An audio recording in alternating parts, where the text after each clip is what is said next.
Est de la RDC. Plusieurs hôpitaux confrontés à une pénurie de sang en pleine crise sécuritaire. Dans l'est de la République démocratique du Congo, RDC, une crise humanitaire et sanitaire d'une ampleur inquiétante se déroule en parallèle des affrontements armés qui secouent la région.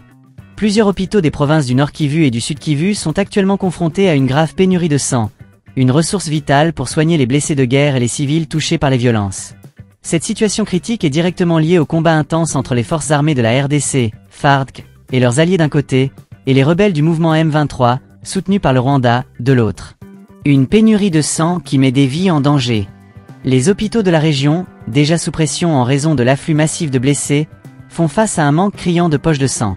Ces dernières sont indispensables pour les transfusions, notamment pour les victimes de blessures par balle ou par explosion, dont le nombre ne cesse d'augmenter au fil des affrontements.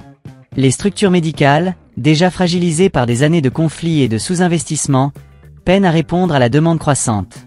Nous sommes dans une situation d'urgence absolue. Sans sang, nous ne pouvons pas sauver des vies. Chaque jour, des patients meurent parce que nous n'avons pas les moyens de les soigner correctement, explique un médecin travaillant dans un hôpital de Goma, la capitale du Nord Kivu, sous couvert d'anonymat. Une campagne de collecte de sang lancée par le gouvernement. Face à cette crise, le gouvernement congolais a lancé, début février, une campagne nationale de collecte de sang à Kinshasa, la capitale du pays. L'objectif était de mobiliser des ressources pour répondre aux besoins urgents des hôpitaux de l'Est du pays. Selon le ministre de la Santé, cette campagne a permis de collecter plus de 5000 poches de sang, dépassant ainsi l'objectif initial. Cependant, l'acheminement de ces poches de sang vers les zones touchées s'est heurté à de nombreuses difficultés logistiques et administratives. Le premier envoi, effectué le 4 mars, a dû emprunter un trajet complexe et coûteux, passant par Bruxelles, Nairobi, Kigali et Rubavu, au Rwanda, avant d'atteindre Goma et Bukavu. Ce parcours sinueux a été rendu nécessaire en raison des restrictions administratives et des réticences de certains transporteurs à prendre en charge des cargaisons aussi sensibles. Des défis logistiques et sécuritaires majeurs. L'acheminement du sang vers l'est de la RDC est une opération extrêmement complexe, notamment en raison des conditions de conservation requises.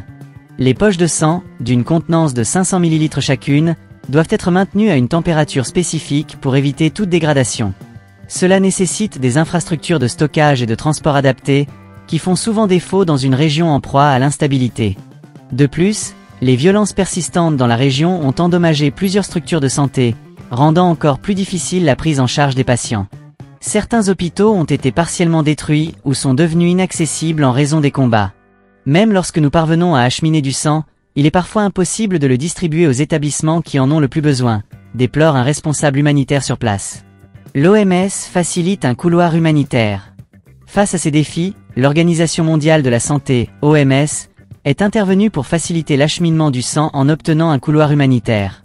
Cette initiative a permis la livraison du premier lot de poches de sang, mais les obstacles restent nombreux. Un deuxième envoi est déjà programmé, mais il devra surmonter les mêmes difficultés logistiques et sécuritaires. La situation est extrêmement complexe, mais nous ne pouvons pas abandonner. Chaque poche de sang que nous parvenons à livrer peut sauver des vies. C'est une course contre la montre, explique un représentant de l'OMS impliqué dans l'opération. Une crise humanitaire qui s'aggrave. La pénurie de sang dans l'est de la RDC s'inscrit dans un contexte humanitaire plus large, marqué par des années de conflits armés, de déplacements massifs de population et de sous-investissement dans les infrastructures de santé. Les combats entre les FARDC et les rebelles du M23 ont entraîné une augmentation significative du nombre de blessés, mettant à rude épreuve des systèmes de santé déjà fragiles. Les civils sont les premières victimes de cette crise. Les hôpitaux sont débordés, et les médecins doivent faire des choix impossibles. Nous manquons de tout, de sang, de médicaments, de matériel médical. C'est une situation intolérable, témoigne une infirmière travaillant dans un hôpital de Bukavu. Un appel à la solidarité internationale. Face à l'ampleur de la crise, les acteurs humanitaires et les autorités locales lancent un appel à la solidarité internationale. Nous avons besoin de soutien pour renforcer nos capacités de collecte et de distribution de sang. Nous avons également besoin de fonds pour réparer les infrastructures médicales endommagées et pour former le personnel soignant, explique le ministre de la Santé. Parallèlement, des campagnes de sensibilisation sont menées pour encourager les dons de sang auprès de la population locale. Chaque don compte. Nous devons mobiliser tout le monde pour sauver des vies, insiste un responsable de la Croix-Rouge congolaise.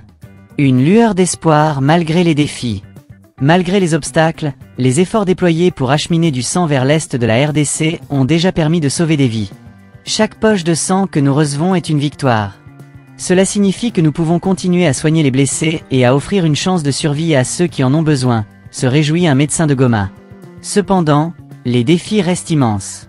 La situation sécuritaire dans la région reste volatile, et les besoins humanitaires continuent de croître. Nous devons rester vigilants et continuer à travailler ensemble pour surmonter ces défis. La vie de milliers de personnes en dépend, conclut un représentant de l'OMS. Conclusion. La pénurie de sang dans l'est de la RDC est un rappel tragique des conséquences humaines des conflits armés. Alors que les combats continuent de faire rage, les hôpitaux de la région luttent pour sauver des vies dans des conditions extrêmement difficiles. Les initiatives lancées par le gouvernement, soutenues par des organisations internationales comme l'OMS, offrent une lueur d'espoir, mais des efforts supplémentaires sont nécessaires pour répondre aux besoins urgents de la population. Dans un contexte marqué par l'instabilité et la violence, la solidarité et la coopération internationale sont plus que jamais essentielles pour apporter une réponse efficace à cette crise humanitaire et sanitaire. Chaque poche de sang acheminée, chaque don collecté, chaque vie sauvée est une victoire dans cette lutte pour la survie et la dignité humaine.